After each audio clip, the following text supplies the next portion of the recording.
Welcome, everyone. This is going to be the Neuro Wednesdays, as always. We do have some tech issues today, so apologies if we're not perfect today. But first, my camera wouldn't work, and then my internet went out. So I'm coming to you via the 4G connection on my phone, which is currently on my windowsill, because that's the only way I can get the phone connection in here.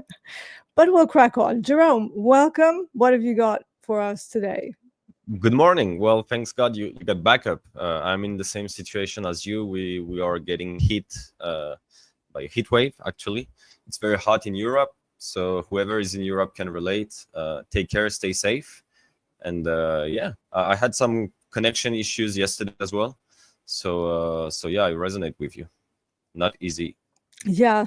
Yeah, it's not easy. Like I said to you just before we came on, I have a machine room where I keep all of the Starlink stuff, and there's not much ventilation there, and I think it just overheated and decided to stop working. So we'll crack on.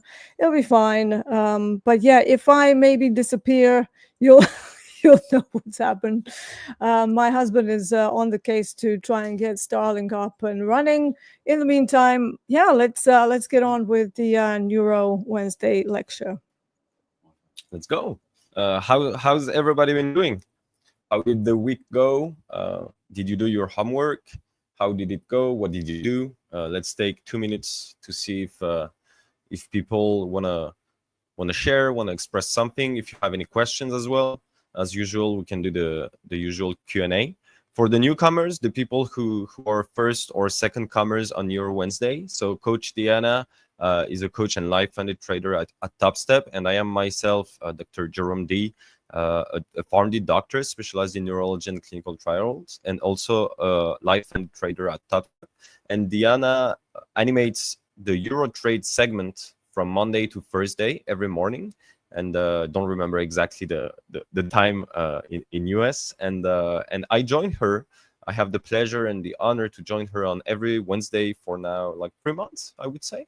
And we call these sessions Neuro Wednesdays. And so we went through and we go through what we call the neurophenomenology. So what's happening in our brain when we trade in terms of thinking, of thoughts and feelings, sensations, emotions. Do you feel tilted when you lose? Do you feel frustration? Do you feel anxiety? Do you feel stress? Do you feel fear? Do you feel euphoria? Do you feel greed? All these things. What are you thinking? How do you execute? Why you don't follow your plan, etc. So we go through these, and I also try to merge. We also try to merge concepts and practices. Sometimes we do some visualizations, meditations, and we try to merge them with personal and healthcare also topics, like any practice or any concept you will learn here or that we would share. You have a high likeliness, a high chance of being able to implement or absorb this concept, this knowledge or this skill into your day-to-day life, and also perhaps for not especially a medical condition, but that could help. So yeah, welcome everybody. Do we have That was a wonderful introduction to Neuro Wednesdays. Thank you, Jerome. Yeah, let's turn to chat. How is everybody doing? Share some of your experiences. I do believe we gave some people the homework last time to write down how they were feeling, and to do that for all of the week. So have you guys done that? How did you find it? Did you ask yourself those interesting questions like, how did I behave? Am I regulating or reacting? That particular comment was really helpful for me personally.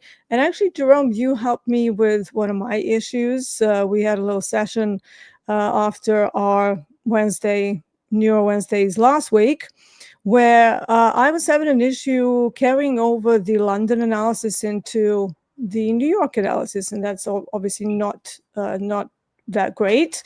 But yeah, you gave me some, I would say, affirmations, let's call them, to disconnect some of the problems that I was having doing that. And it worked. It worked for me. So I'm actually having a pretty good couple of weeks.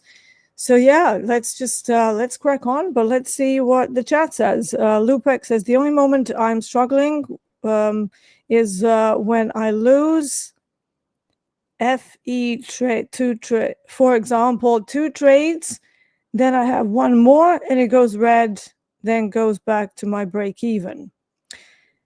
So here's an exercise. Why don't you have maybe like, what is your target as well?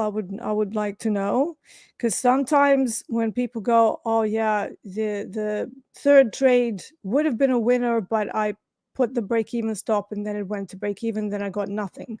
So why don't you have a 3 trades per day rule, whatever happens? So you don't trade more, you don't trade less, you trade 3 trades per day, and then commit to the full stop, obviously with smaller size, to test the proof of concept. Maybe even do it in a practice account just to see how it's going to work. But don't put the trade to break even until it's like heavily in profit. We have range bound days now, and moving stops to break even, I don't think is the right call for the range bound days.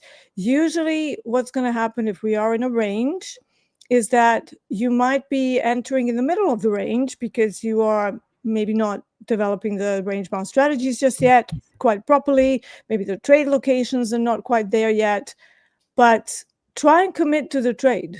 Try and commit to the trade. Don't put it to break even. See what happens. And I think you might be quite surprised. There is a false economy in regards to the break even stops, where you think you're protecting yourself. But in the wrong situation, moving the stop to break even very quickly will only bring the scratch trade, and you get nothing out of it for all of your effort and all of your, mental capital and feelings that you put into a trade. And you put Unless commissions. you're You pay commissions. Yes, and you pay commissions. Yeah, especially if you're in micros. Micros are pretty expensive. I know that in the sim funded accounts we don't have commissions, but you will have them in live. So that's a very real thing that we have to deal with, those of us who are in the live accounts. Yeah. So what are your thoughts on the break even? Do you think that definitely plays into psychology of some people, where they're like, well, I had a good trade, but it hit my break even, now I've got nothing? What would you say to Lupek? I mean, yeah, it's an interesting topic. I've been through it personally. It doesn't work with my strategy. This is going to be the day of connection issues. He'll be back. Reed says, yeah, and also whatever you do. Yes, you're back. Okay. You're back. French. Yeah, let's try that again. What would we say to Lupek? I was saying, yeah, break even is very much strategy dependent. I've been through it myself. It doesn't fit with my style, at least. And I feel like when you put stops at break even, at least fast, as you explained, you can get scratched. And so it doesn't mean your trade or your idea was wrong. It means you must probably need to re-enter.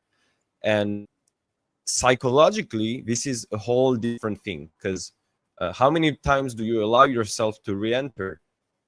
Where do you re-enter? Are you going to be frustrated? Like, it animates and enables FOMO, and it also enables high likeliness of getting frustrated. But also, if it fits your strategy, that's what you should follow. But it's very much strategy dependent, because you can put break even at a different time. But in any case, it's a thing we've discussed together some previous session.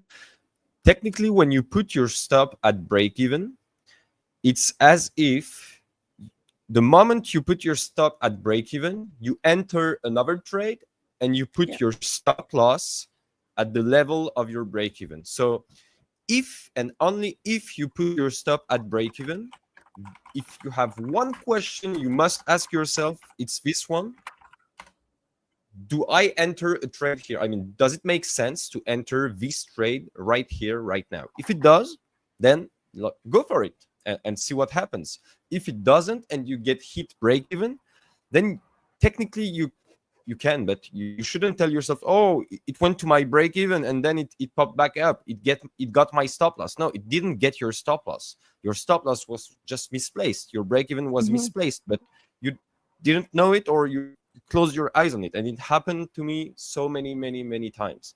So far, I'm not trying to either re-enter or put my stops to break even, but if I'm gonna do it, that's the process I'm gonna go through. I'm gonna ask myself, okay, does it make sense? Like, if I were not in a trade right now, would I enter this one right here, right now? If yes, then yeah, I put the stop to break even. That's I will put the stop to break even if I'm either. So here's the thing. I'm quite a fan of partial stops. So if I'm entering a larger position because I think the setup is pretty good, I might size up. So I might go to 2 lots. But I will also then look to place a partial stop inside the other stop, because usually there's some structure there that gets created. And then once it moves in my direction, that partial stop will go to break even, but I still leave the original risk on. Very few times will I move it to break even. Like sometimes I will when we're getting to the news event, or maybe I've just noticed some movement. Like I did it on crude oil the other week because I was in a crude oil trade. It kind of did a little bit. I trimmed some of it off, so I got a little bit of profit out of it, but then it kind of rotated back down, and then we had some news.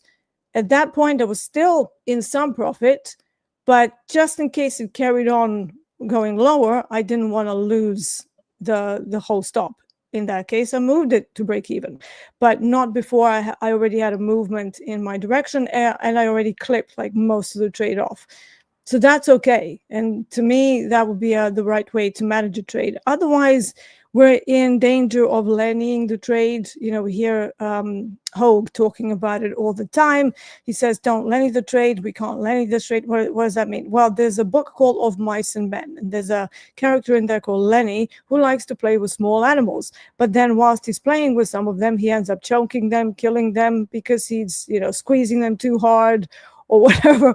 And that's exactly what we do to our trades, right? When you're moving stops to break even too quickly out of fear, and most people will move it out of fear because you're either sized up too much, so you're oversizing, or you're already deep in the hole for the day. And again, with too much loss, that is really painful in relation to the account balance that you have. So we just go back to mismanaging the account, really.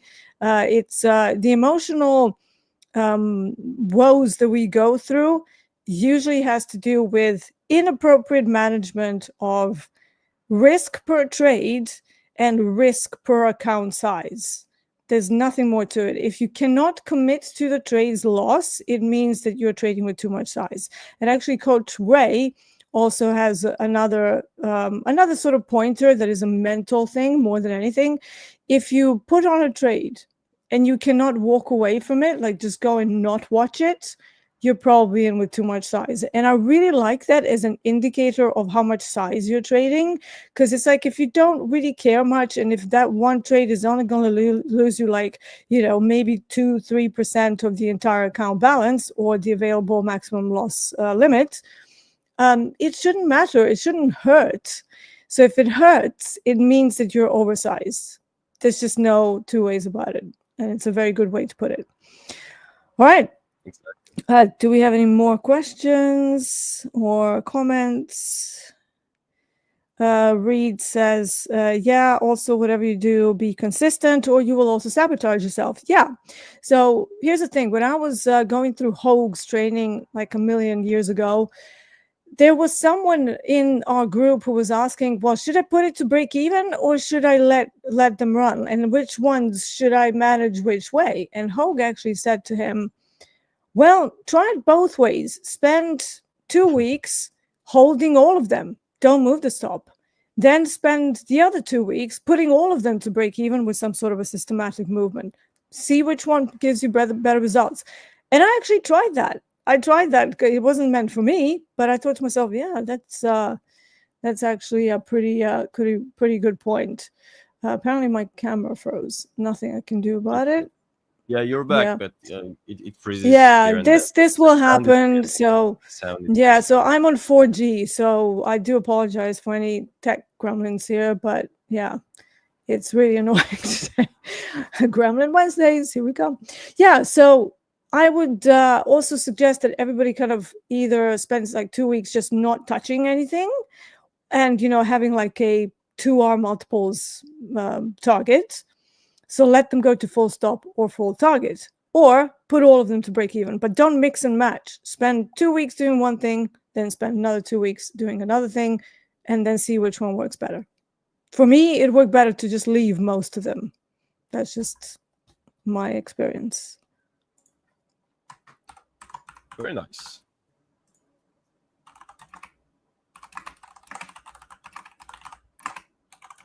All right, So if you want, let's we can go. follow through. So the topic of last week, we called it part one, was about learning. So we talked about dopamine and learning. We talked about the 4 phases: so acquisition, consolidation, recall, and rewiring. How information is processed in the brain. How sleep impacts the speed with which you will learn something. What's cognitive load and how it can impact your learning curve. The risk of overlearning without adaptation. This is essential. And we talked about novelty, if you remember. And studies on chess masters and pilots, they showed that uh, there is a plateau in the learning curve that often follows overlearning when novelty is not introduced. So when you keep learning the same thing the same way, you tend to have a bias toward what you learned. And we call it cognitive dissonance. We took the example of if you learned that 1 plus 1 equals 22, and over time you believe that, then whatever information you have in front of you, you will still firmly believe that 1 plus 1 equals 22. So we spoke about repetition as well, and reflection, and the fact that you need to repeat for the brain to anchor information, but you also need to reflect on what you learned, because otherwise it will not be smart repetition. So today, uh, did we go through this one? No, we did not. Okay, perfect. So today we'll speak about the speed of learning. So what we call the frequency of the feedback. So there's a motto, we call it learn fast, fail small. And in business, in entrepreneurship, we advise you to face the market as fast as possible so you can learn fast and fail small. So the speed with which you will learn something is directly connected to the speed of the feedback you will have from the action you're operating. So what does neuroscience says? Neuroscience says that short feedback loops activate the dopaminergic system more often, and immediate correction engages the anterior cingulate cortex, the ACC, improving error detection and course correction. So, what does that mean? For example, in trading, if you only review your trade weekly, you will learn something about them weekly.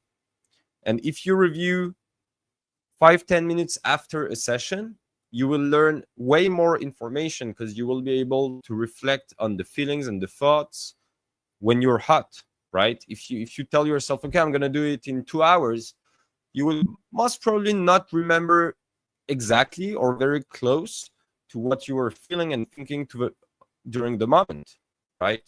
So instead of, let's say, having 10 tasks and doing a big reflection for an hour, you should instead reflect 6 minutes after each and every task. So you have a task, you reflect 6 minutes on the task. You have another task, you reflect 6 minutes. This is a basic example, but this is the practical example of the theory on this slide. So short feedback loops, they activate the dopaminergic system more often. And this is used on athletes, actually, in high performance athletes and sports. This concept is used. And so you can optimize the feedback. With an immediate feedback, you can mark the feeling or the decision quality, as we often mentioned. On a daily basis, you review your data, your structure, your entries, your exit. This is like typical. And weekly, you can zoom out for perhaps pattern recognition. Perhaps, oh, you notice that on the last 12 weeks, you've been performing very well on Tuesdays and Fridays, but not on the other days, for example. So what if you tried to lower or reduce size on the days you don't perform well and keep the same, not increase on the days you perform well, and see if this follows a trend or not? And that will give you some data. But caution, as it's written, feedback without psychological safety triggers shame, not growth. And we often mention this. You can very easily, without even knowing it, trigger shame instead of growth. So keep it constructive. Keep it constructive. You're alone or not. So don't sabotage yourself. This is a learning process. You are learning something. You are doing this for yourself, for your family, for your relatives. Like whatever the reason you're doing this, you're learning, okay? And you're improving. So if you want to grow, understand this. This is very important. If you want to comment as usual, please do. Yeah, sure. I'm just listening right now. Yeah, thank you. So there's a concept we often mention, and I mention it very often concerning healthcare and therapies we used on patients. Every thought and thinking process is emotionally charged, okay? And we call it context. We call an emotionally charged context, okay?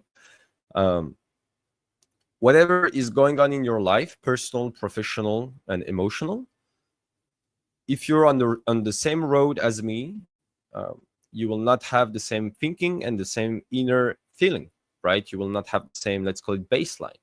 So the brain encodes change best, like in a better way, when the experience is paired with emotion, and especially positive emotion.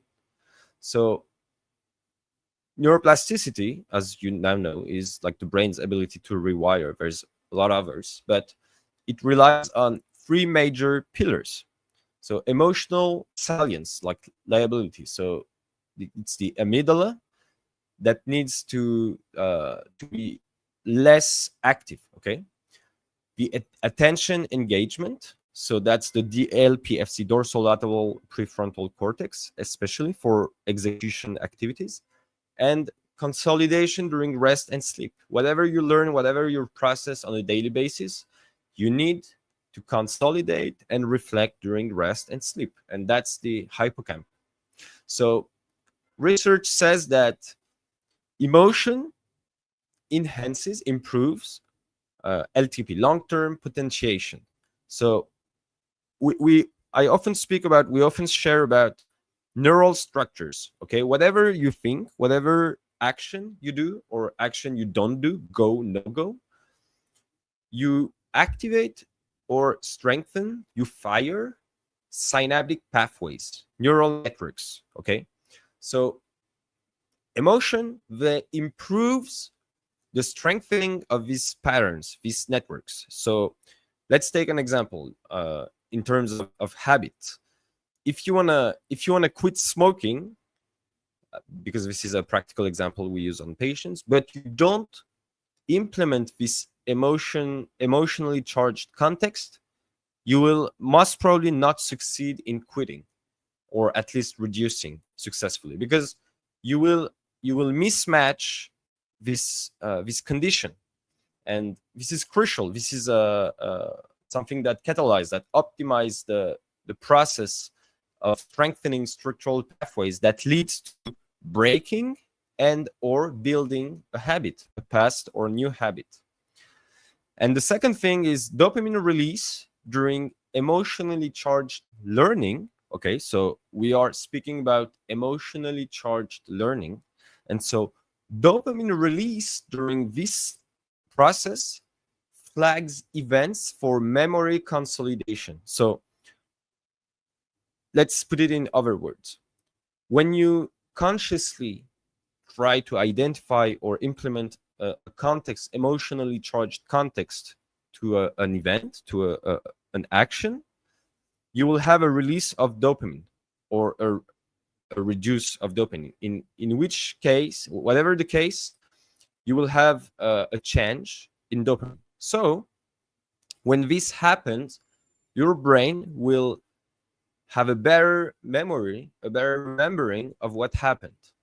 And when you understand this, you understand why you remember very well what wasn't very nice to live or experience. We have a very good memory of what hurt us, right? Forget about trading. We remember very well what hurt us.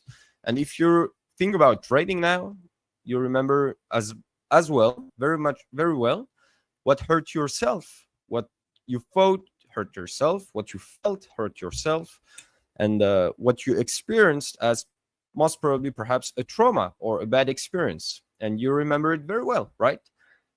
But also you remember very well some very good events. I remember very well getting in my second year of med school, the first year being very hard in France. I remember very well having my driver's license. Like, there's many great things in my life I remember. But I remember also very well very bad things, and that's how the brain works. Memory work, like the most powerful memory, because we have four types, is very powerful when it's emotionally charged. So if you want to like kind of play with your memory or kind of consciously remember things better, you can think about this, the emotion charge you put in it.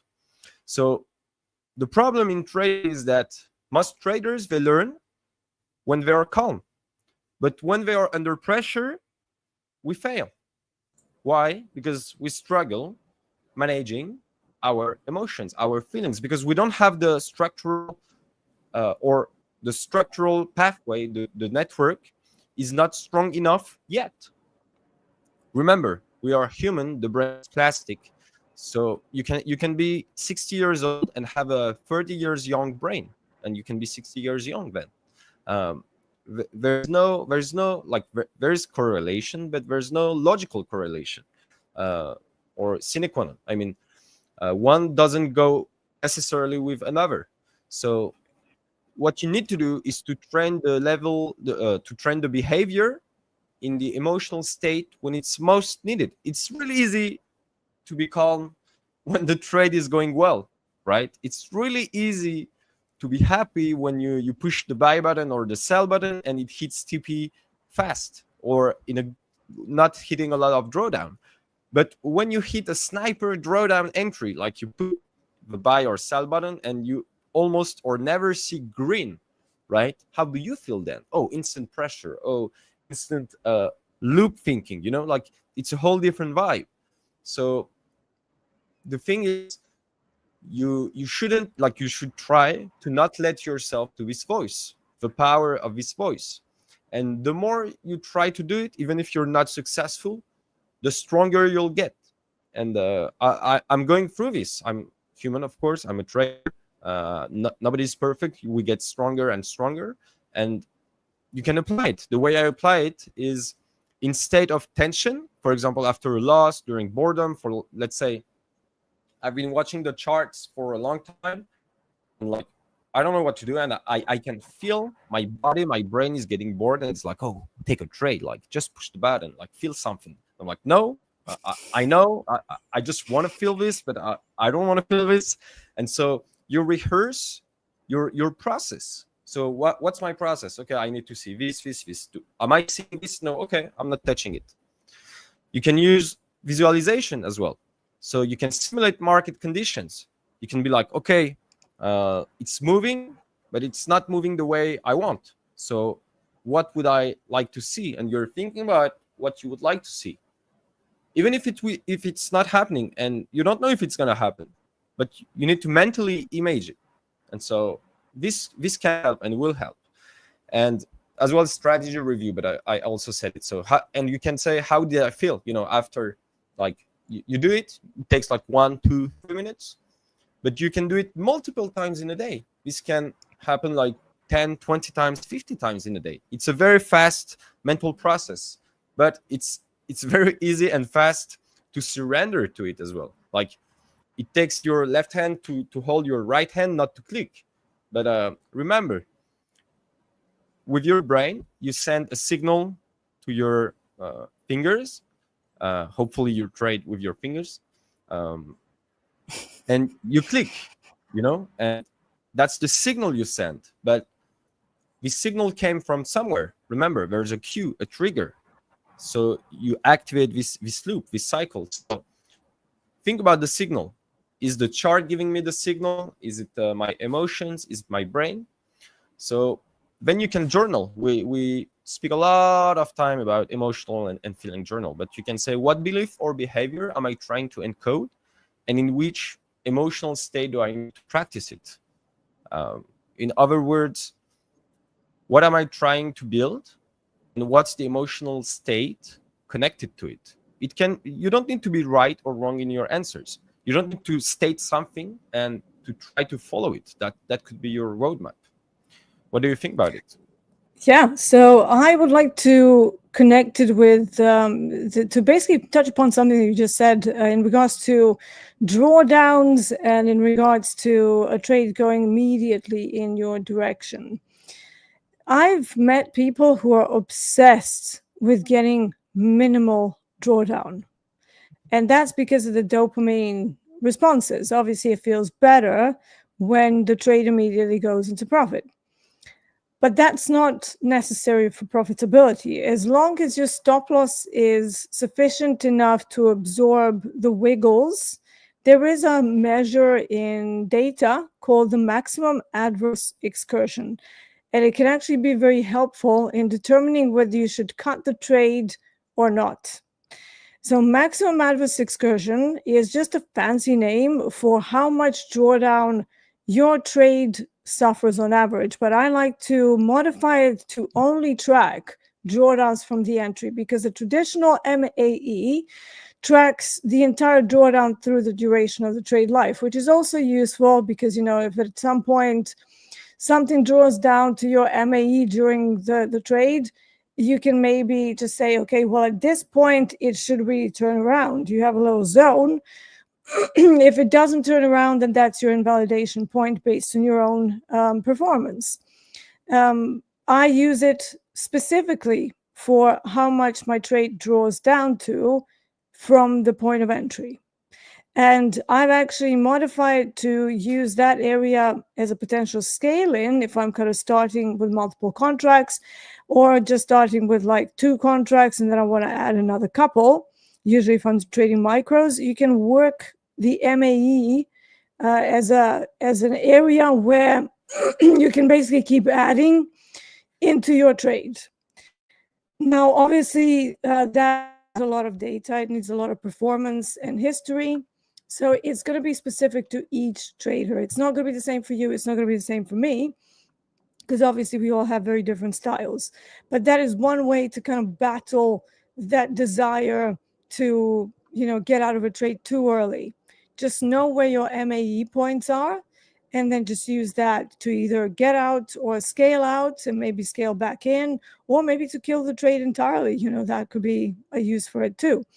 But I do think the people who are chasing zero drawdowns, or like drawdowns that go for like 5 ticks, I think they're chasing the good feeling of not being wrong, and it has nothing to do with strategy.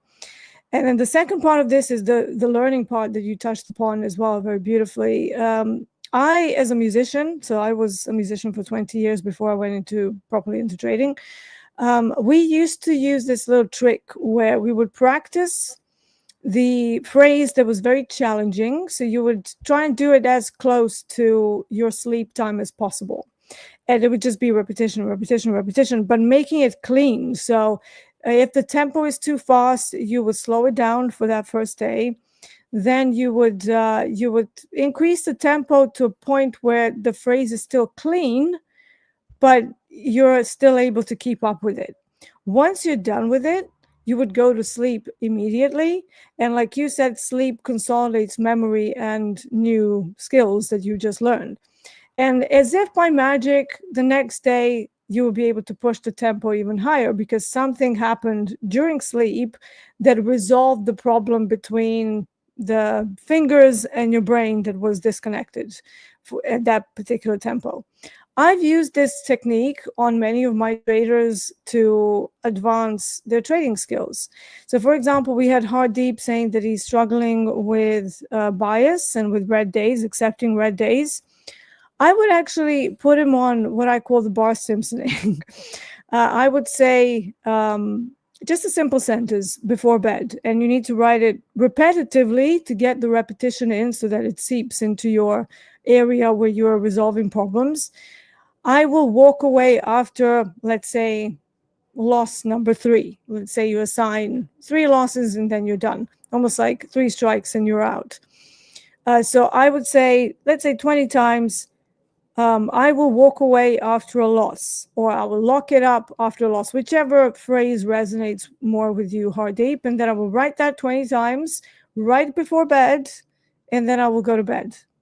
Now, you're giving the brain a problem to work on, and it becomes much easier to kind of sort out your issues and your trading gremlins if you use the sleep to consolidate whatever issues you have. And then it's down to you practicing this in a stressful environment and repeating that. So you get 3 losses, you walk away.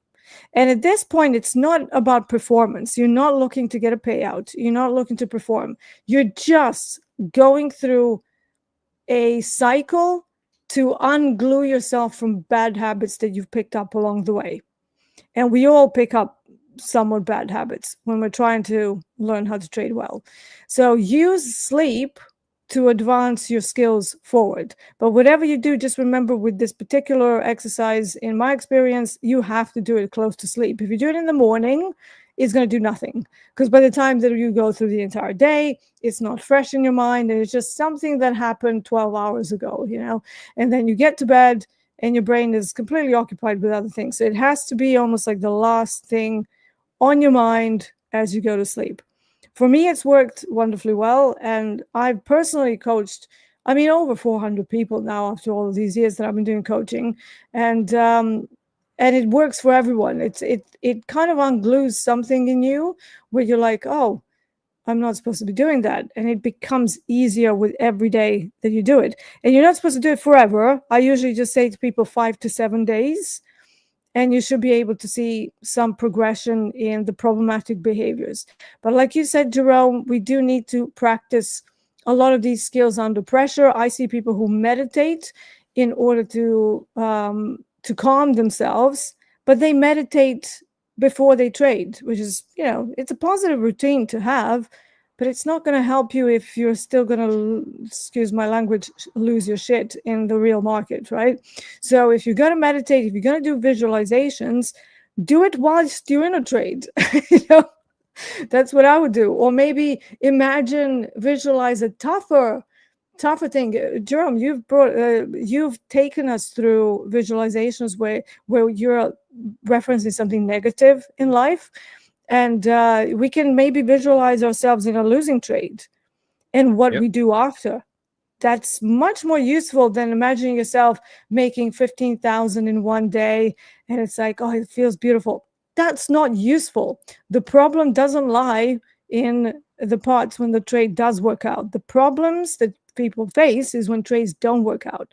So why not train ourselves through visualizations to go, let me visualize how I will be in a losing trade. And then you go, all right, what emotions am I feeling? Like, take yourself through all of the negative emotions that you have whilst the trade is going into a drawdown. How will you behave after?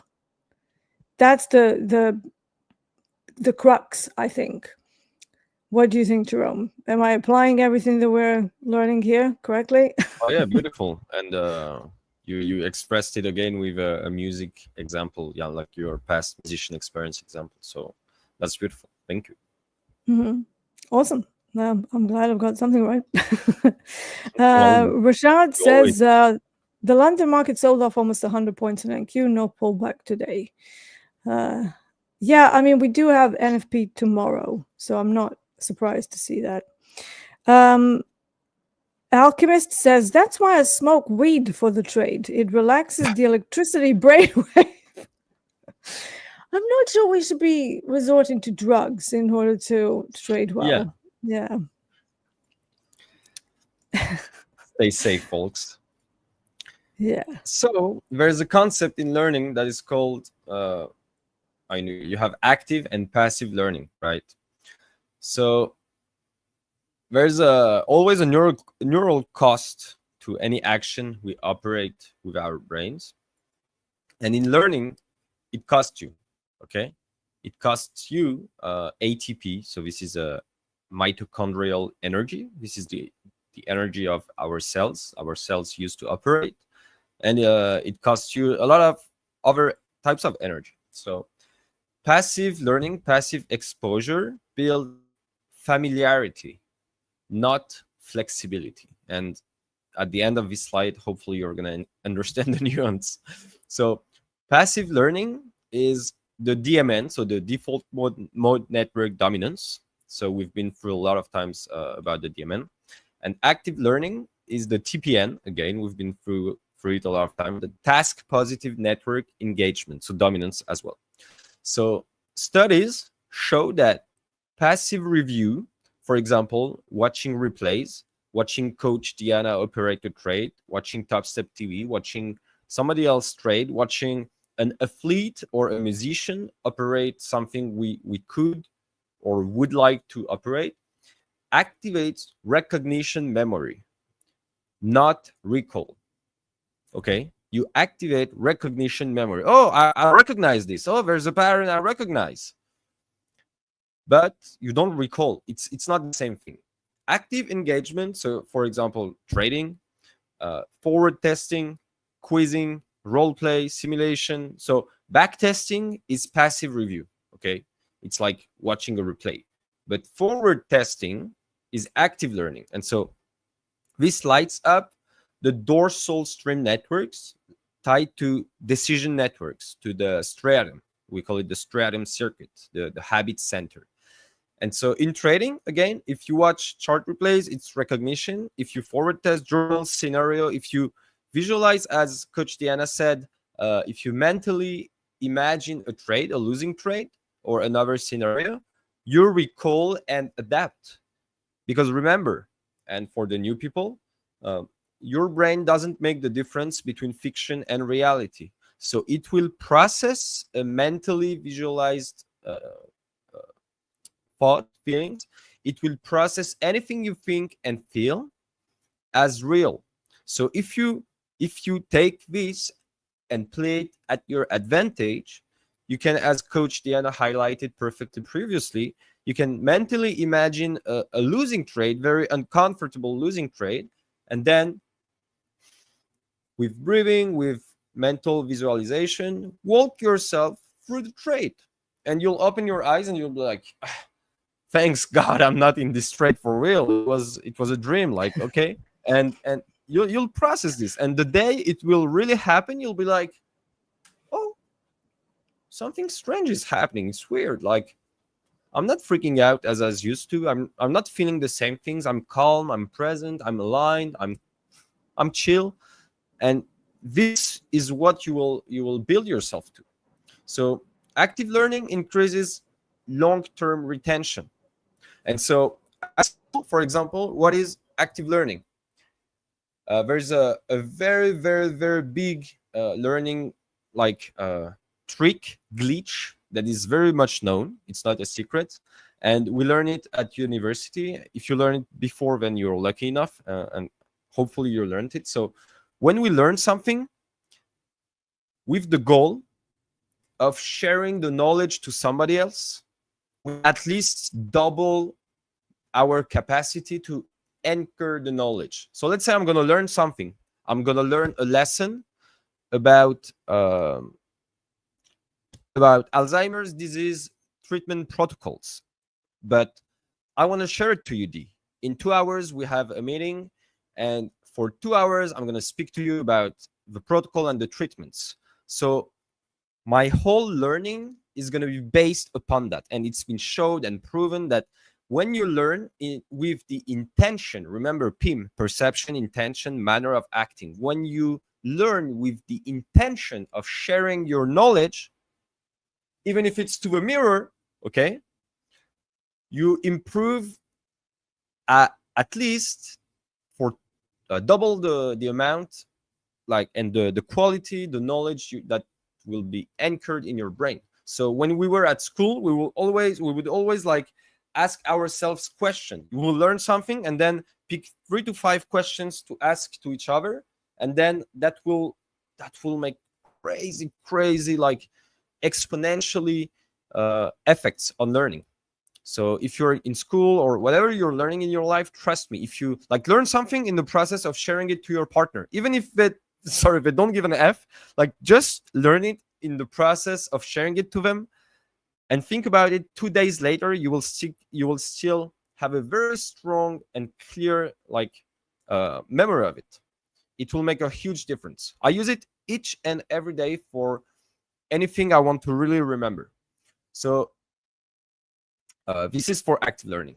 So transferability to novel market environment. So transferability is exactly this point, but for market, it's slightly different. And metacognitive awareness, it's knowing what you know.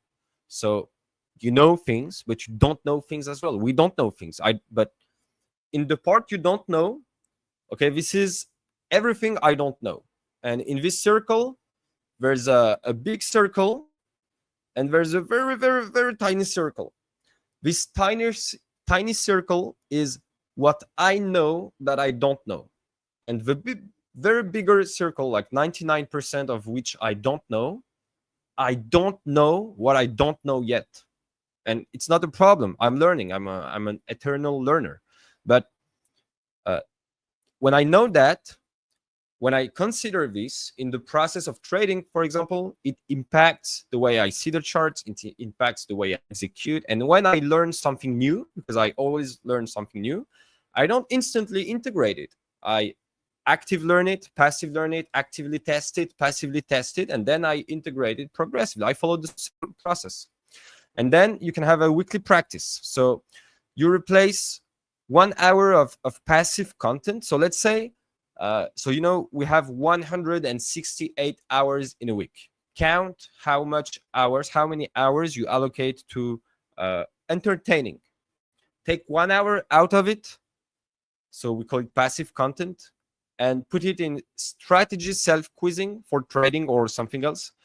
Building an alternate version of your edge, whether it's trading edge or personal and professional edge. Let's say you're an entrepreneur.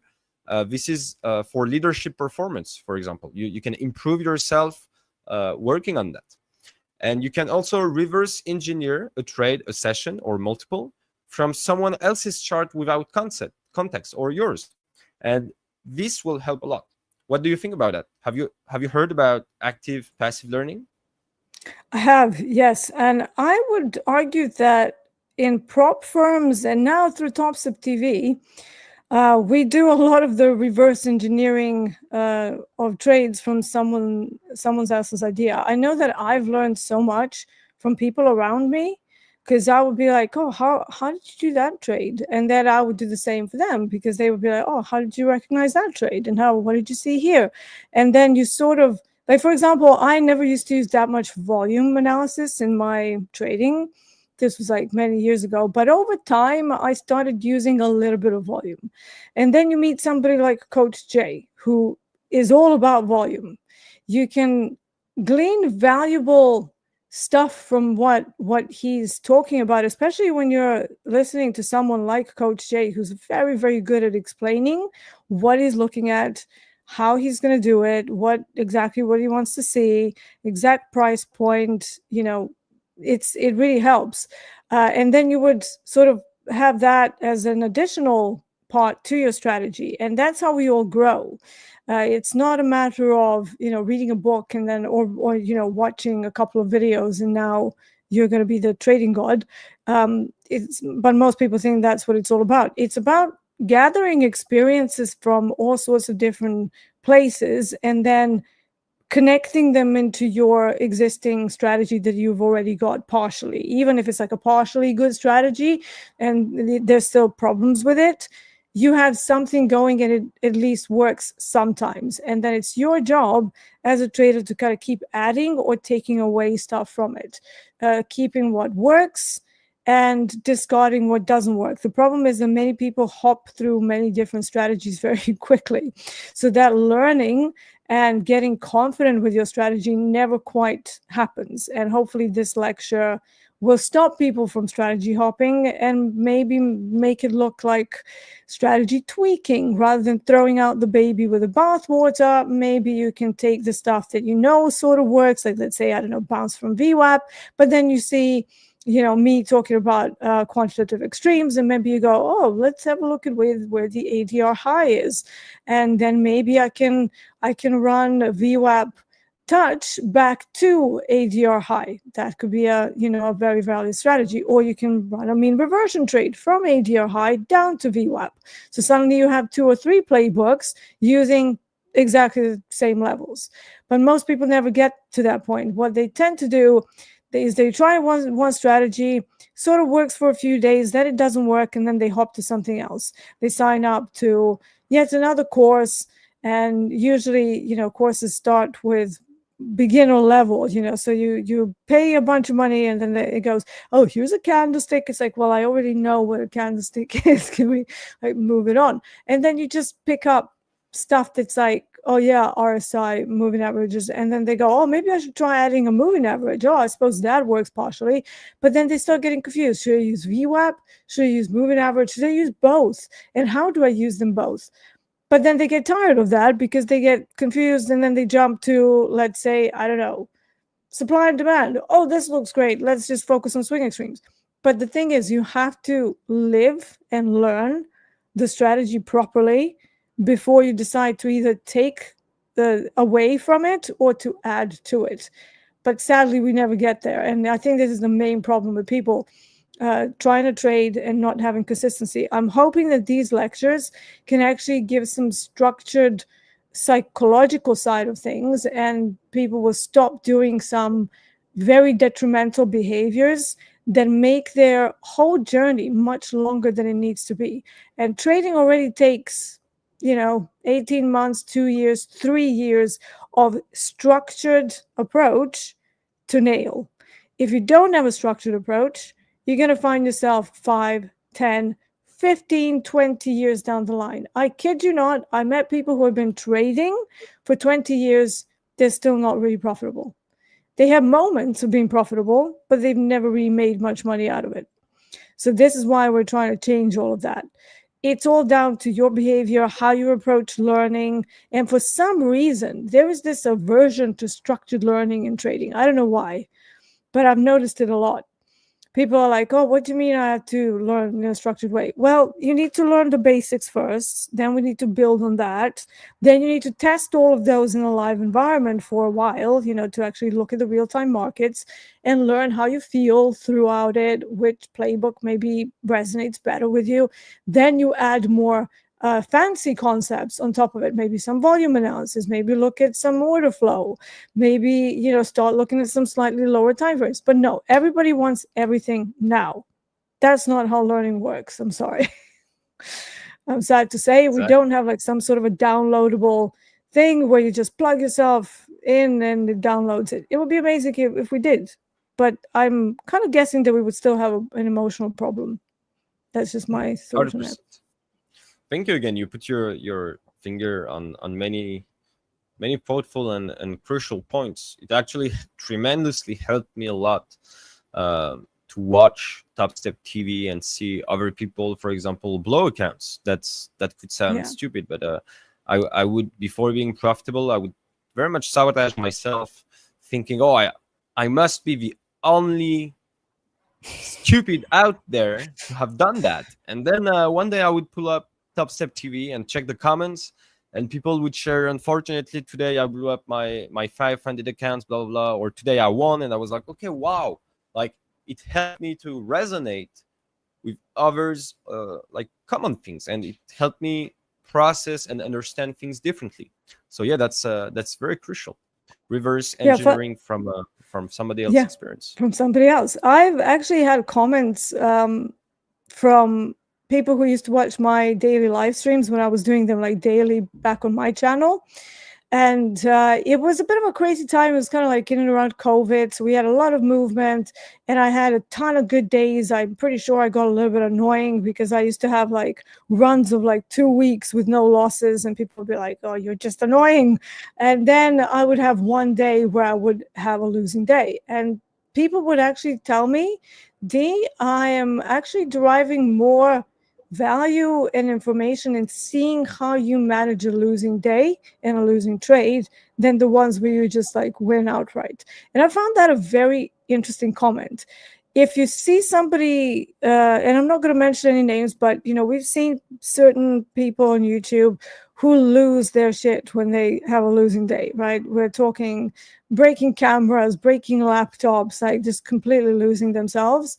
That's not helpful. But then you see somebody like JD, for example. To me, JD on TopstepTV, extremely calm, extremely calm. He will never, like, I don't know if I've ever seen JD get irked about a trade.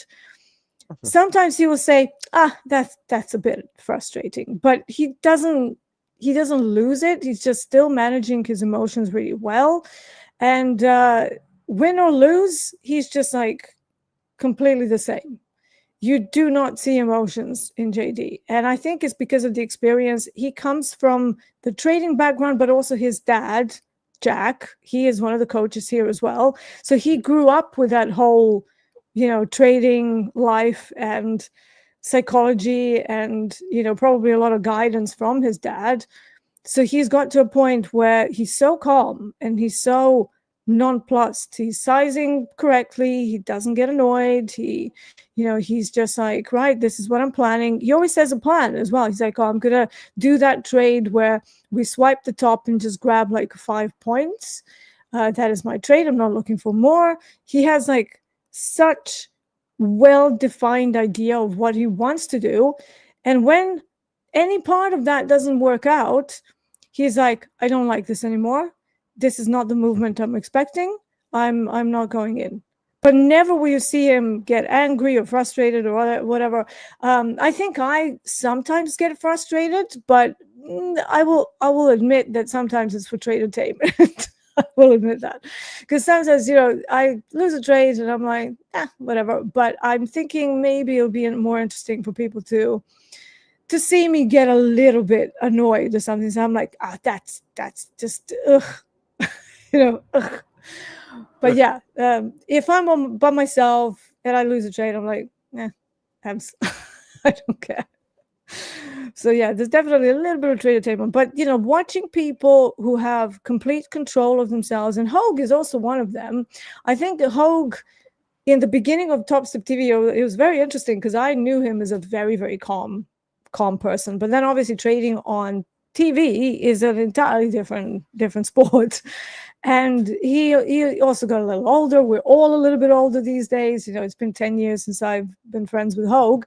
So naturally, it was a lot of pressure. And then I did see Hogue a couple of times where he gets into a trade and he kind of lennies it, and it was a good trade.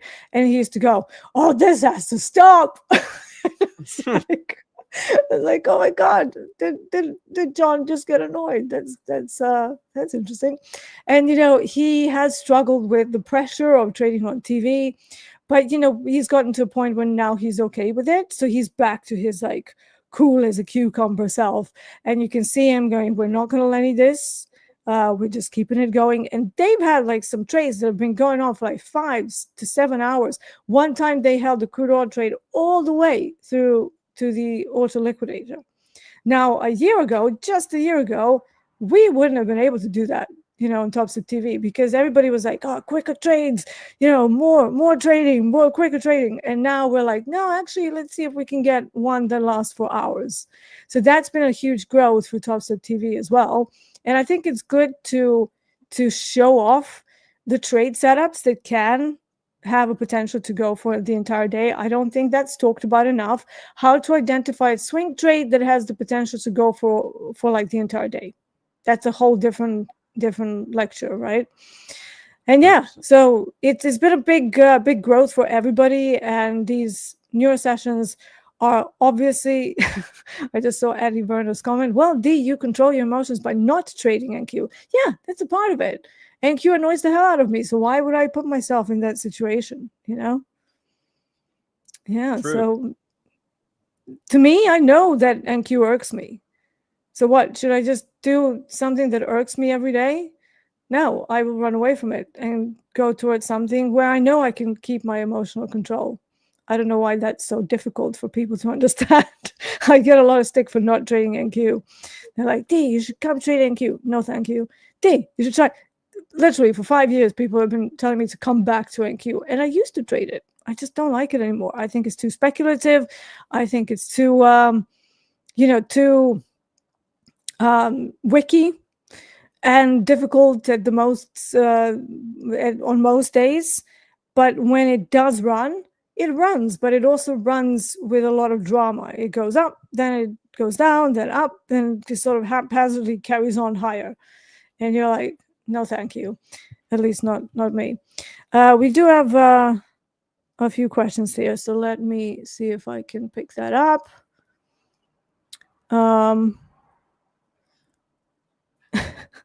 Some people arguing about whether weed is a drug or not. That's quite funny. Rashad says the market is its own untamed animal. I would disagree with that. I think the markets are very structured. It's just that from the emotional side of things, we don't see the structure because we're staring at a 30-second chart. If we zoom out, connect the time of day to some of the events, it actually becomes very structured. At least it does for me. But Rashad also says, just received my first payout, proud of the losses and the process. That's a great way to look at it. I would say that the market is a jungle, and the assets, like the classes, like indices, commodities, metals, they are like zones in the jungle, and the assets are animals. Like NQ, yeah. I don't know what NQ would be, but NQ, squirrel on coke. Even more spaz than they normally are. Yeah, that would be NQ. Okay, we have a question from Antoine. Sure. How much time should my strategy back testing cover? Well, it depends what sort of a style you have. If you trade like 3 to 5 trades per day, I reckon that you should probably be okay with about a 3-month back test. If you're somebody who scalps a lot, I would argue that until you get a year's worth of scalping through different conditions, different market states, because of the high frequency of the trades that happen, which can go into 50, 100, 200, I would argue that you would need more time rather than more trades. So longer time period to see whether that strategy actually has any edge. So we actually had a Short Live Hex in here, and he's a scalper from an institutional background, but he doesn't scalp manually. He's got automated systems to do it for him. And he actually said that 10,000 trades over a year would be the bare minimum to see whether a scalper has an edge. So yeah, again, it's a very, very difficult thing. But if you're, sensible, if you're trading like 3 to 5 times, then generally you are slower and you can see whether there is an edge through like 3 to 6 months. If you can, 6 months would be a good back test for that sort of a strategy. All right, let's have a look. Jerome, why do some successful traders get so upset from losing trades and other successful traders are non-emotional? That's a good question. Yep. I said I believe it's all about how we perceive and process the loss. In the end of the day, the loss is the same. And if both, in this example, if both are successful, then the problem remains in the process of how we perceive and how we absorb the loss. Is it it's a spending, it's a day like that and trade for tomorrow, or is it like, oh, I lost, I'm wrong, I'm a piece of blah blah blah blah blah. Like, what is the story behind, like what's the story after the loss? That's the whole point, Reed. What's the story you tell yourself and you reflect on after the loss? I think that's the precise point. Yeah, absolutely. And people have different upbringing as well. That will massively impact how you see a loss. You know, you can have somebody who grew up in a pretty, poor environment, and then maybe they will be more impacted by losses, especially in the beginning. And even when they're successful, they are probably not somebody who likes to lose and would maybe be more affected by a loss, whereas somebody who grew up in an affluent family and maybe didn't have to suffer hardships, maybe they can shrug off the loss as just another roadblock, but there's nothing that is impacting them in their life to stop them moving forward. Like, they always have a comfortable upbringing, and that makes a lot of difference in my experience. We've had people who, let me give you an example of somebody who is a doctor. He's a radiologist. Not going to mention any names, but he knows who he is in case he's listening. He is one of my market stalkers. So he is obviously a very successful person, very intelligent, very emotionally aware. But he kept doing this thing where he would do a really good trade, but he wouldn't take 2R, but he would take like 1.7 or 1.5. He's like, damn it, I could have held it for 2R. Why did it go back? I should have just, should have held to my gut. And it kept happening where he would be overly criticizing his performance when he did just fine. Like, this is not an exact science. If you get a statistically viable target of anything over 1R, great trades, right? Who cares about whether it's 1.3 or 2R or 3R, 10R? It was a successful trade, the end. But he kept being pretty hard on himself. So I said, well, why do you do this to yourself? And on a losing day, he would be like, yeah, totally didn't read that right. And he would be super harsh towards himself. And I said, why is it that it doesn't matter whether you do well or badly, you're always criticizing yourself? Like, you should maybe consider not doing that as much, because I think it's impacting, how you're trading as well. And then he goes, oh, funny story, I was adopted. And as a child, I thought that I was considered a bit slow. And there was actually another sentence that he said to me, because I said, you just do like a basic math thing, and then you'll get the volatility adjusted stop. And he goes, yeah, I'm not that great at math. And I'm like, you're a radiologist. I'm like, nuclear medicine, I'm sure you had to do some math there, right? Which is probably a lot more complex than what we're doing here. And yeah, but you know what I mean. And I was like, no, I don't actually, because this is very baffling for me. I wasn't good at math. But hearing somebody from your background say that they're not good at maths, that really, really baffles me. And then he told me the story how when he was little, he was considered slow. And I said, yes, okay, but that's not true anymore. However, he still carried that belief about himself decades after. It's very funny how our early experiences of the world can impact us in such a profound way that we carry it into our 40s, 50s, 60s, and many times don't even realize it. That's, I think, the difference between being irked by a loss and not being irked by a loss. How did you perceive the world as a child? It's odd. Fascinating, for sure.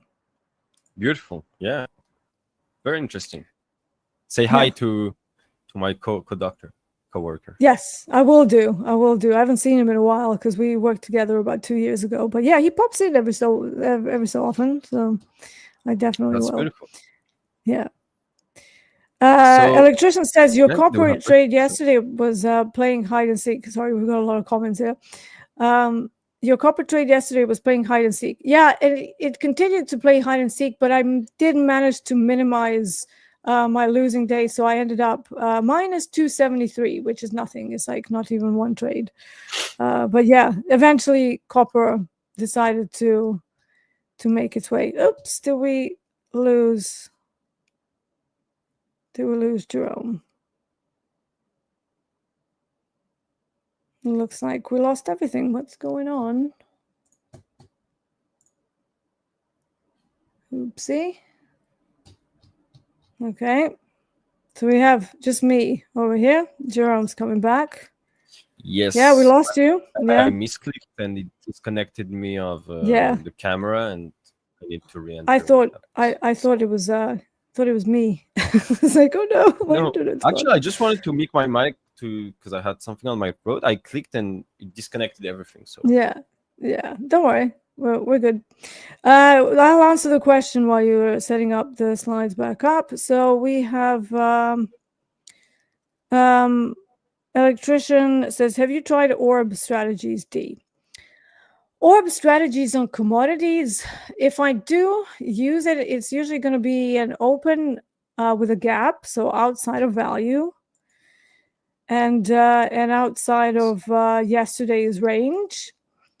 And then maybe I will consider it. But even so, I will probably use a 3-minute opening range. But I'm just going to say this. Orb is not one of my core strategies. It isn't. I, over the years, could not make it work consistently well. So even if I use it, I have some different rules. So it's not, oh, it breaks the opening range of 1 minute. It would be 3 minutes. And then it would be whether one of the candles sustains outside of it. So slightly different. It's not a break. It's sustaining outside of it on a day when we have a gap up or a gap down in relation to the trend, obviously. So yes, I've tried them for 12 years, 13 years. Do I think that they are good for my types of products? No would be the answer on most days, sadly. Okay, let's have a look. Alfie says, very true. I think there's a trap of justifying the loss due to some mitigating circumstances and not just the variance playing out. Yeah. Oh, I lost because of X, Y, Z, as opposed to edge over time. Alfie, I love this comment. Edge over time. People think that edge is, oh, I had 2 good days. No, it's edge over time. Entropy increases whenever chaos is introduced. What's chaos in trading? Additional time when all of your results get smoothed out. So without enough time, you will never know whether you have an edge or not. So if you're in a cycle of, oh, trade for 8 days, then blow up on the 9th, or trade for 4 days, then blow up on the 5th, whatever that time period is, you're doing something where the longer you trade, you blow up. So your risk of ruining is high. You need to identify where the problem is and then deal with it in an efficient way. Either size down on those days, maybe reduce the frequency of trading on those days, maybe avoid those days completely until the feeling is over. Antoine says, why do some institutional people say trading is gambling? Which are those institutional people? Because those institutional people that I know, they all know that trading is not gambling. I would say that retail traders gamble a lot, but trading is not gambling. Otherwise, banks wouldn't have had proprietary trading departments for many decades. But hey, what do I know? 100%. Yeah. All right, let's continue. Let's go. What about the map builder? So what part of the brain builds our maps, our like roadmaps? You have a roadmap, but how do you build it in your mind when it's clear and smooth? Like you have a path. You don't know if you're gonna go through it, but the path is clear in your brain. That's the role of the hippocampus. So pattern, place, and timing. Okay, it links all of them. It links the context, the patterns, the sequences, and it has a lot of functions, but in this particular context, it encodes the sequence of events. So that's the temporal memory. It associates places with emotions. So remember how emotions impacts memory. We just went through it previously. So that's spatial memory and episodic memory as well. And you have indeed the connection to cause and effect. That's the episodic integration. So in trading, this matters very much when you recognize a familiar setup, but you misread the context. So remember, the brain loves patterns. The brain loves to tell you, oh, I recognize something here, or loves to make you believe you're seeing something you recognize, because that's the brain. The brain's function is to to correlate anything we see to the things we already know or think we know. So when you see something, you're going to automatically correlate it with the things you know. But how do you know you're right or wrong? How do you know the knowledge you have is truthful or not? So you got to consider that. This is very important. You can confuse also you this happens this happens also when you're confusing recent wins and losses with your strategy.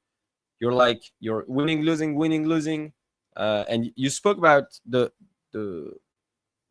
time, the temporal uh, dimension of backtesting. You said 3 months, 1 year. The thing is, for me, whatever strategy you use, if you want to stay fundamentally statistical, you would need roughly at least 9 months. That's basically your 1 year minus 3 months. So you're basically on it. Like if you want to be really significant statistically, you need to gather consistent data for 9 months, and you'll be like, okay, now I start to be significant with my data. And then you gather the next 9 months again. And then out of the 18 months, you'll have way more qualitative data, etc., and quantitative, obviously. But of course, I agree with that. I absolutely agree with that. When you say to retail traders that they need to test something, either back test or forward test for 9 months, they're not going to be very happy with that. This is why I try to make a bit of a leeway. It's like, yes, if you trade for 3 months, you'll have an idea. Obviously, if you trade for 9 months and 18 months and you collect data through different market states, you're going to have more statistically relevant data, right? But you know how people are these days. They don't want to wait for 2 years, right? They want it now. They want it yesterday. And the bare minimum for a decent back test or a decent forward test where you sit down and you just do a trade, log it, get data, is literally 3 months in mechanical algorithms.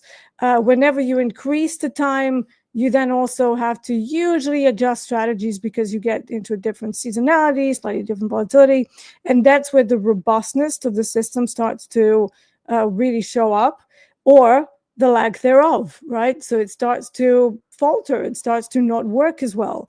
And then your job as a system designer would be to go and see which parts need to be tweaked. This is the role of a quant strategist. That's what I do with my company on one of the accounts that we have. I'm not sitting there clicking buttons. I'm there to see what algorithm needs switching on or off depending on the seasonality. And it's a very different activity than sitting down, clicking buttons, and what we do on TopstepTV.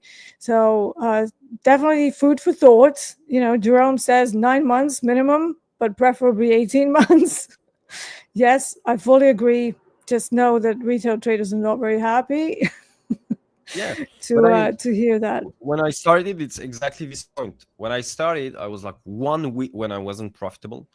I was like 1 week felt like 3 months. So when people Yeah. on YouTube or TV were saying, yeah, 3 months, 5, I was like, impossible. It 3 was months. impossible for me. Like I'm transparent with everybody here. It was Yeah. impossible for me to even consider it. And then with time, I reflected, worked on myself, and I was like, yeah, I mean, stop being stupid. So stop being a microwave. You know, we call it Yeah. a microwave. Like you put something in Microwave. the microwave, and bing, 30 seconds later, Yeah. it's ready. It's Like done. this is Yeah. not like that. And so I was like, okay, you need to step back to be like to approach it in a better way, more realistic way. And it helped me a lot. So I went from 1 week to 2 weeks, from 2 weeks to a month, from month to two, from 2 to 3. And yeah, it starts at 3 because 3 months is a magic number. You have the quarter, you have a half of a semester, It's also 60 days of data, trading data, so it's great.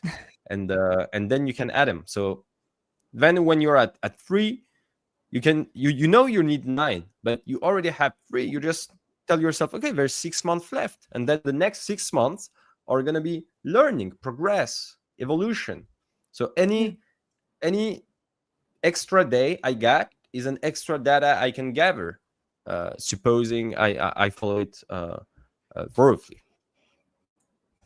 We have one question from Market Outlooks. Are you bearish or bullish for the S&P 500 today? I'm neither, because I think we're going to have a lot of weirdness before the NFP comes out tomorrow. And then NFP is also on a day when we have a half day. So it's going to be weird through and through. 1 2 1 2. Yeah, you're still here. Okay. Yeah. Sorry. But yeah, bullish or bearish, I would say just wait until NFP, and then you can formulate the bias based on that. NFP is one of the biggest leading indicators, and it might give us an idea of what they're planning with it. So yeah, and thank you both, Sandy and Jerome, for doing the audience interaction in the chat. I'm seeing that. Yes, hit like, hit subscribe, and if you're enjoying what we're talking about here, definitely give us a like, and not the one in the heart next to the chat. Whilst we appreciate that as well, the ones that actually count for engagement is a thumbs up underneath the video. So thank you so much. All right, let's go.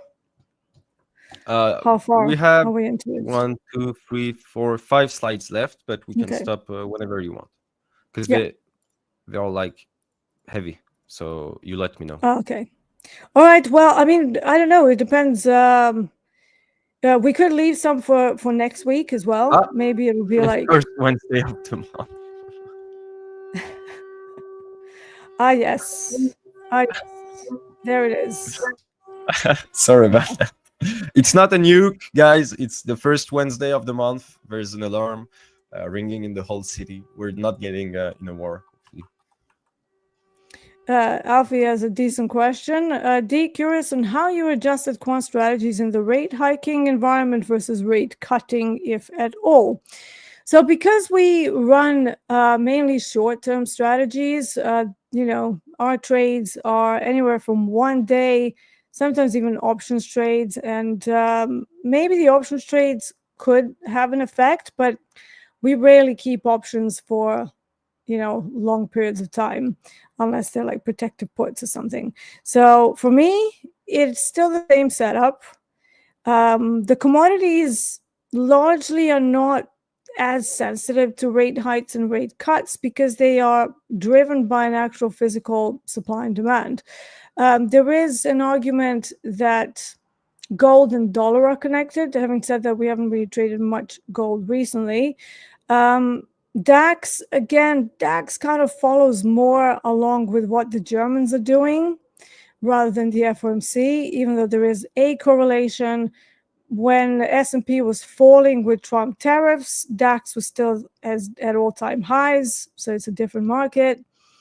So yeah, it's just one of those things. So we are still very short-term, and therefore any fundamental impacts are not going to mean that much for decision making in the way we do things. So yeah. I just look at the volatility. I look at the ADR and ASR ranges, and then I deem whether breakout strategies are valid or whether maybe we are more range bound, and then I will switch them on and off according to that. So yeah. Beautiful.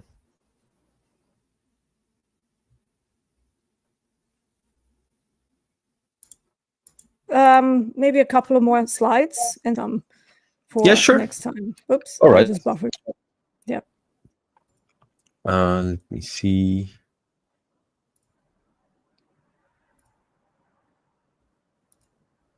Okay, let's do this. I'm gonna keep some. Simulated experience is real learning, and that is connected to the simulation environment in the futures trading prop firm industry with Topstep as well, and also it's directly connected to what we've been preaching, which is the brain doesn't make the difference between simulation and reality. So if attention and emotion are present, of course. So mental rehearsal activates the same neural circuits as real performance. That's what we've been preaching. So including the premotor cortex, basal ganglia, and cerebellum. So the cerebellum is a part I had here. This is basically for precision of movement, timing of thought, and strategy execution. And in trading, you can wire execution skills without screen time. And Coach Deeyana expressed it many times today. We've been through it many times today. You replay setups, you visualize execution under stress. It builds neural fluency. And if you do it at least once a day, it will change yourself. I mean, it transformed myself, for example. But simulation, it's not only like seeing the trade or imagining it. It's about, as we expressed it today precisely, feeling the decision. Like imagine being in a losing trade, but feel it, not only imagine it, feel it. Feel it like go to, I don't know, minus 25 points when your stop is at minus 30, and feel the whole sensations going through your body. And you don't touch your stop, and feel it, feel everything. And that's what's going to build neural fluency. You need attention and emotion. If you have only one of them, it's not going to work properly. Okay. If hesitation shows up, if frustration shows up, like all these things, you need to feel them. And building your strategy is building a brain map. The whole learning concept here we've been sharing is to help you to build your strategy, trading strategy, and it's a neural architecture. A great trading strategy reduces cognitive load, aligns with your natural pattern recognition, and removes irrelevant and surfaces relevant information and mutes the noise. So if you connect it to science, you encode efficient synaptic loops, you reduce frontal lobe strain. So the PFC is lighter and more focused, and the amygdala is silenced by pushing more into automatized pathways. So you're building an internal map of what matters when. And this is very important. This concept is used in music, most probably, but especially in sport. What matters when? Apply it. Don't just collect data. For example, in boxing, in fighting, what matters when? Like when the enemy is slightly turning his hip and same time looks like he's punching, I want to carefully watch legs to see if he's not faking a leg kick or So what matters when? And your brain catches a lot, like millions of informations on a nanosecond level, millisecond level. So you don't know it, your brain does. You consciously know 10% of it. 90% of it is processed automatically by the unconscious, but you can work on it. And that's the whole thing we've been preaching here. So ask yourself often, what pattern felt natural? What felt forced? Sometimes I can feel clearly some things feel forced on my side, and some things have a more natural tendency to be executed. So build a strategy that feels like a second skin, like it's yourself. It's an extension of yourself, not a manual you have to check like, oh, okay, what was my conditions to enter? Oh, blah, blah, blah. You know, of course, at the beginning, you're going to do this, you're building. But once it's built, your goal should be to have that, to have like, okay, bing, bing, bing, bing, bing, bing. Okay, I'm in or I'm not. I'm out or I'm not. And this is going to be the end. Sorry. So to build your identity, you need repetition and reflection. Remember, repetition without reflection builds rigidity. So if you have one and not the other, it's not going to go well for you, most probably, or it's going to go weird. So you're not just learning how to trade. Remember, you're becoming the person who can. So learning requires behavior, but identity work requires self-perception. And every time you will rewire, you will rep your strategy, You will review a trade, you will journal your emotion, you will reset emotions, like emotionally reset, more put it this way.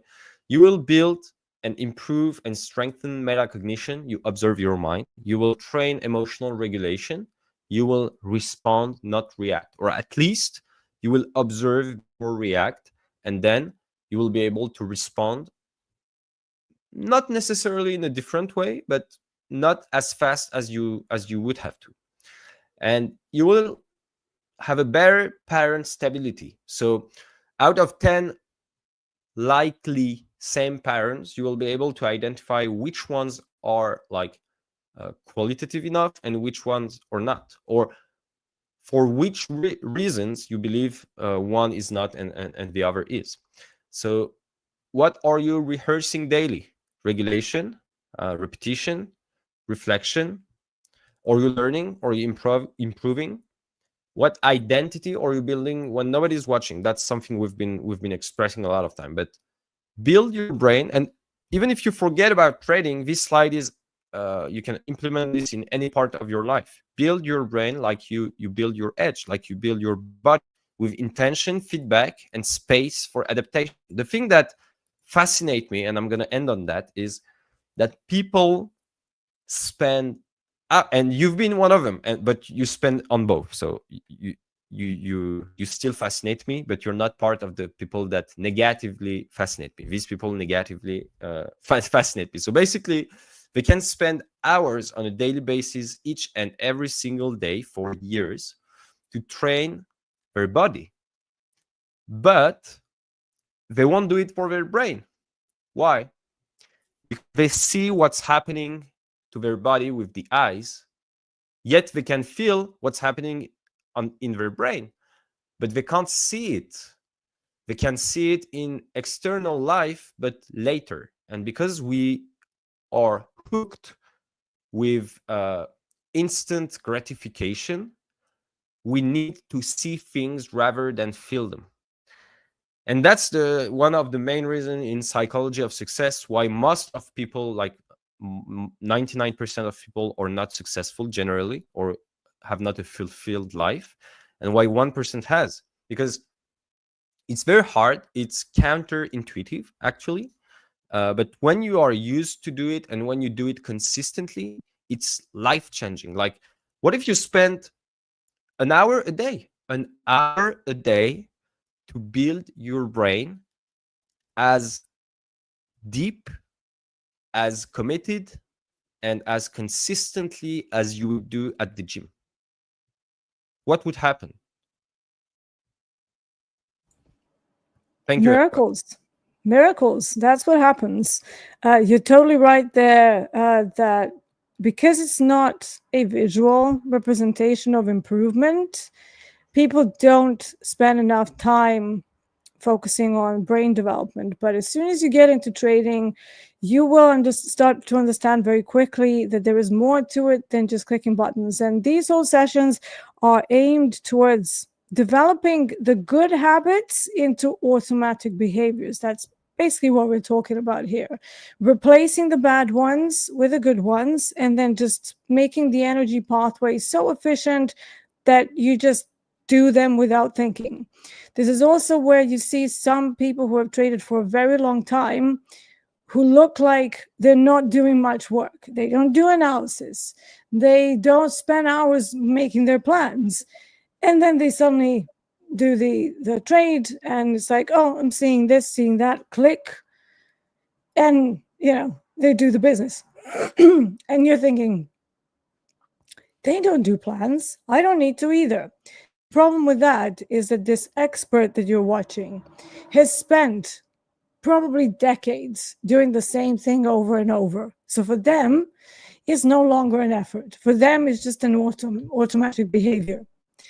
For all the rest of us who don't have 30 years of experience, even though I'm coming up to 20, almost, we have to work a little harder. And I will say, even now, after 18 years, whilst I can have some days where I don't make a plan, I can just glance over the chart and go, okay, that's my zone of interest, that's my zone of interest.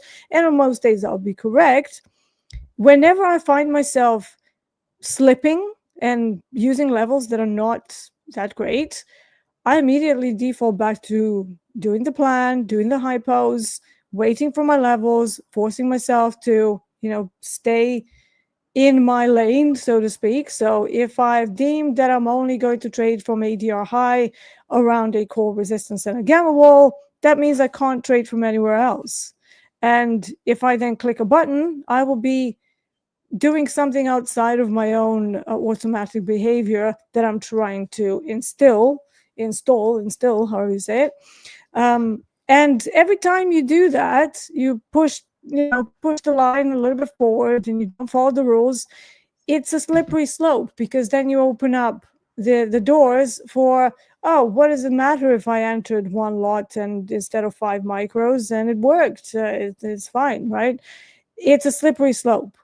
So until you get to a point of expert level where you're just not even thinking, you use 5 micros.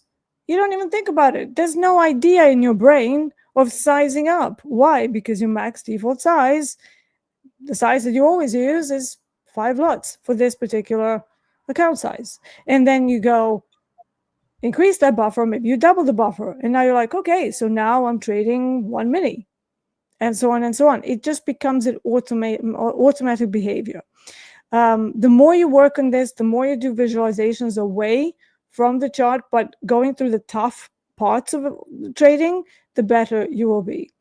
I'm going to end it on that. Thank you so much, Jerome. So let's do this all over again next week. Until then, do you have any last words, maybe some homework for people so they can work on it for the next week?